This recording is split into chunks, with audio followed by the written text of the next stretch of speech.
Greetings to all. Christ University feels privileged to host the conference of International Playback Theatre Network 2019. Today, for our interview session, we have Mr. Christian Faber, the Secretary of the Board of International Playback Theatre Network. Mr. Faber is also the website developer for the same organization. Mr. Faber has also been doing playback theatre since 2009. So, to start this discussion, let us talk about the theme of this conference, which is celebrating and encouraging diversity. So how does playback theatre encourage people to come together from various diverse cultures and celebrate diversity? Well, first of all, thank you very much for welcoming me and being here. It's a pleasure. It's an honor to be here. Thank you, sir. And in playback theatre is about people talking about their stories, about what they have experienced, what they feel. And that is inside you. That is the values that we carry. And that is naturally something that comes from diverse cultures. And so what we try to do in IPTN, we try to connect people, we try to bring together people and share their stories, and this way we also share diversity. And we experience diversity, we learn from each other, and that is the experience we want to give to the people. So, sir, worldwide, if we look at the international scenario currently, we can see that there are some intolerant groups who are trying to curb this diversity that we really enjoy and which is flourishing. So can playback theatre can also act as a platform to peacefully rebel against such groups? Well, I think that when it comes to telling your personal stories, there's always emotions involved, and so what we are trying to do is to give the people a platform for their personal stories. And this is the strength of the playback theatre, that it is about personal stories and that are touching and that are where people can empathize also. And this is the way how we and we don't well, me personally, I wouldn't worry about people who are trying to make things bad. This is it is about giving the people a platform to talk and to show their experiences, and we learn from it. So being together, that's one of the main things in playback theatre for me.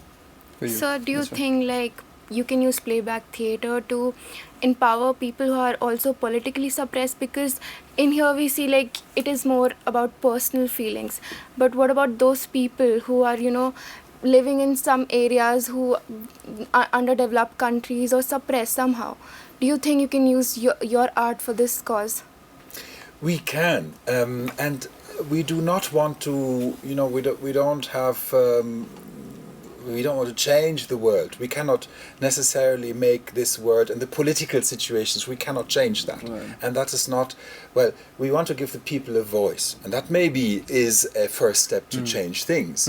But firstly, and for me primarily, we want to give the people the voice to talk about their experiences. And this is already quite a big step, actually, to hopefully then that may evolve into also political change. But it is firstly about the people, about the personal individual stories. Right. So sir, let us shift from the creative side of this playback theatre to organizing part, right? So you have been actively involved in organizing this conference in India. So what were the major difficulties that you faced while organizing this conference in India?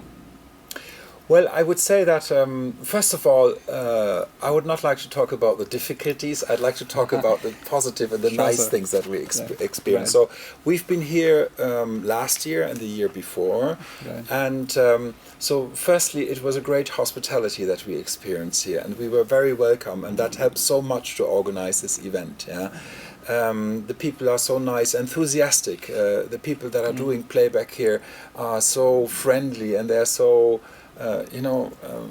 they really love it, and that is nice, and that is a good basis to organize also the conference. If you have this motivation, this dedication to do these conference, Of course, we are organizing these conferences with different cultural background, and maybe the way that I would organize myself a conference, and I'm German nationality, is probably different from what how it would be done here. But that's part of experiencing diversity, So that I also, and this is what I've learned here, is that things are organized differently, and it's not about judging that, not at all. It is that things, and this is also in cultures.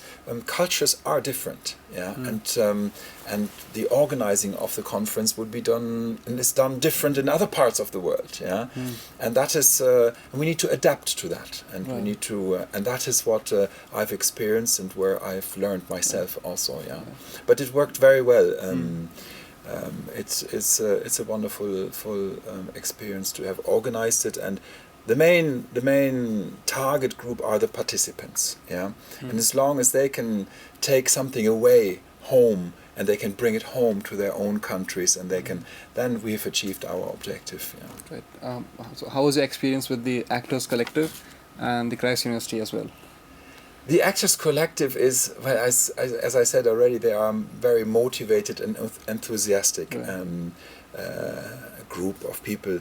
They take it very serious, what we are organizing here. They are, and they're very helpful, and it's just wonderful to see these people. They are working together also nicely as a group, and it's just very nice to see them working and playing and doing theatre. Right. So, as the website developer of such a big network, like, how has that experience been for you? Well, I think that we have a website, yes. We use it mainly for membership management. Now, I think nowadays we probably have to rethink how we do websites, because today in social media we are mostly very quick, very fast, and it's it's a dialogue very often. The website doesn't give you this platform. It provides information, and that's it. That's it.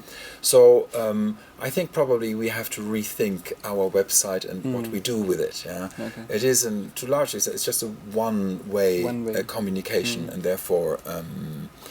But it has helped. The website has helped us as well. For instance, we have articles that we publish on there. So that is very useful. So it's more a kind of library of information that we use the website for. So, from vice versa back in 2009 to IPTN in 2019, what has been your greatest learning and the change that you've witnessed in yourself? Well, personally, what I've learned in playback is that it is so important to listen to the other person, and that is my, and to give everybody the space to talk about their experiences, and that we need to listen to people, and that is something that I've learned personally as well. It gave me also a forum to talk about my stories and my experiences, and that is what is touching also. That is what is touching the audience as well, and this is what this is about, And it's so important to listen and to respect the story of the other person. That is the most experiencing, what I've experienced. So, sir, as the concluding question, do you have any advice for the young drama enthusiasts who are watching this interview currently, and can you tell them how can they become a part of playback theatre, or maybe IPTN in specific?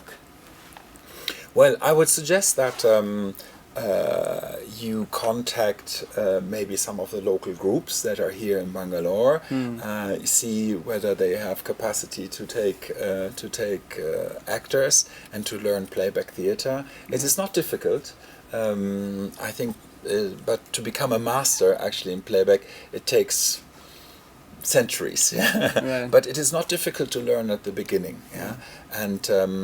And so contact one of the local groups that are here in Bangalore. There are several of them here, and learn from them. So that would be my advice. Certainly.